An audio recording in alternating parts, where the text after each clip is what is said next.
Bəzən başıma gələnlər üçün kədərlənsəm də, bəzən də özümü seçilmiş insan kimi şanslı hiss edirəm. Bu dünyada neçə nəfər keçmişə gedərək Səttar Bəhluzadəni gələcəyə gətirib. Neçə nəfər zaman maşını üçün daş götürməyə aya gəlib. Bezdim flashback verməkdən. Girib köhnə bölümlərə özünüz baxın. Axırıncı bölümü çıxardanda harda qalmışdıq? Hə, yadıma düşdü.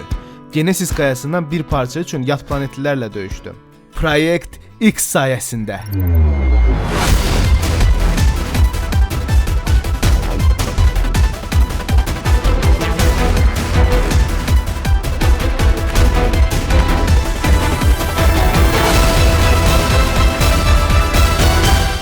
Hərəkət eləmə, əzərəm başını. Yaxşı, burax məni, qabırğamı sındırdın. Verirsən qayanı. Nə? Siz bura Genesisə görə gəlmisiniz? Hə?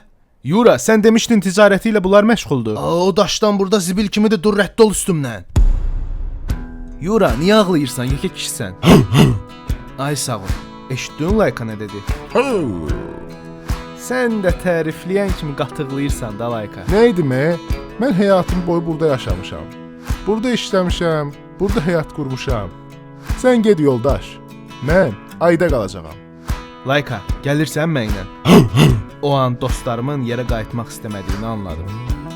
Gəmiyə doğru meteor yaxınlaşır. Gəmiyə doğru meteor yaxınlaşır. 100 dəfə dedim Alexə, avtopilotdan göndərmə məni ayı, şoferdən zaddan tap bu gəmiyə. İndi mən bunu necə sağa çəkim? Ölümün pəncəsindən qurtulmaq şansım dəqiqələr içində bitəcəkdi. Bəlkə də hər şey bir də əvvəlki kimi olmayacaqdı. Bəlkə də